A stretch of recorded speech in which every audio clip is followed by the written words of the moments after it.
فی زمانہ ہم لوگوں میں دیکھتے ہیں کہ کچھ برائیاں ایسی ہیں جس میں ایک کثیر تعداد جو ہے وہ مبتلا ہے، ٹھیک ہے نا، اور انہی میں سے ایک معاملہ ہے عیبوں کی تلاش.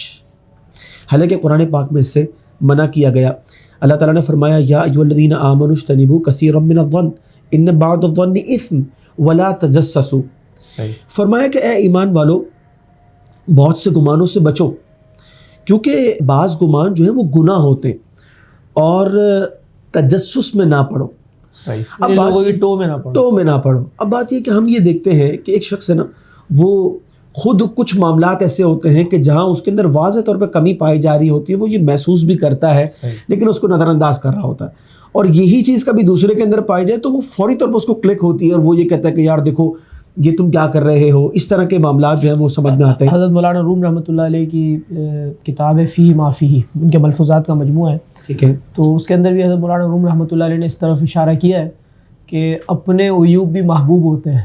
یعنی اگر انسان کے اندر کوئی خرابی پائی جاتی ہے، کوئی عیب پایا جاتا ہے، تو انسان اس سے بھی محبت کرنے لگتا ہے اور اپنے آپ کو ایک اچھا انسان سمجھ رہا ہوتا ہے. لیکن وہی خرابی، وہی عیب جو ہے اگر کسی دوسرے شخص میں پایا جاتا ہے تو اس سے نفرت محسوس ہونے لگتی ہے، بالکل ایسا ہی، اس سے گھن آنے لگتی ہے.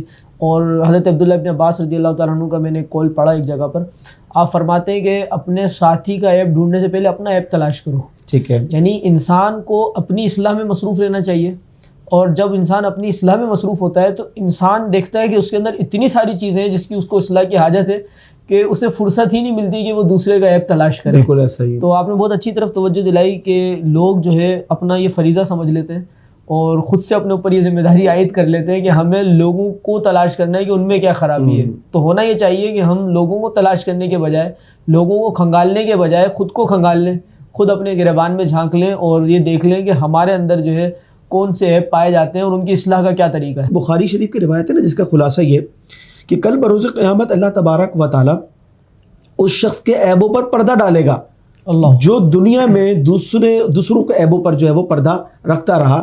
اور لوگ بعض اوقات اس کو ترجیح نہیں دیتے، عام گفتگو کے اندر جناب ٹارگٹ بنا دیتے ہیں. خواتین کے اندر یہ معاملہ ہوتا ہے، گھروں کے اندر، ٹھیک ہے نا، اور بھی دیگر مقامات پر، بازاروں کے اندر یہ چیز ہوتی ہے. تو ہمیں سب سے پہلے اس بات کو دیکھنا چاہیے کہ جب بے شمار عیوب کا ہم خود مجموعہ ہیں، صحیح ڈرنا چاہیے اللہ تعالیٰ سے. ہاں، تو پھر اللہ تبارک و تعالیٰ نے یہ جو فضل فرمایا ہوا ہے یہ کم ہے کہ ہمارے عیب لوگوں کے سامنے نہیں آتے تو ہم دوسروں کے عیبوں کو جو ہے وہ کوریدنا شروع کر دیں.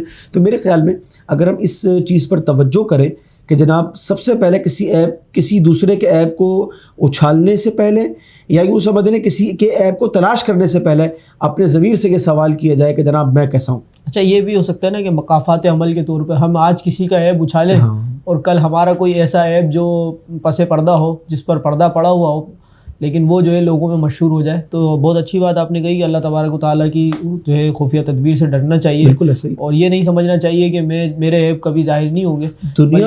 دنیا میں بہت سے لوگ ایسے ہوتے ہیں جنہیں یہ سمجھ میں نہیں آتا کہ میں ذلیل کیوں ہو گیا. اللہ اکبر. اس سوال کا انہیں جواب نہیں ملتا.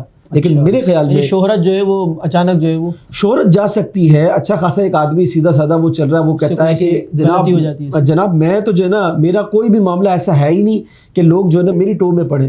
لیکن بات یہ کہ زندگی کے بہت سارے ایسے لمحات ہوتے ہیں، اس طرح بھی میں نے آپ سے عرض کیا کہ شعوری اور لاشعوری طور پر، کہ لاشعوری طور پر بھی یعنی یہ بات قابل غور ہے.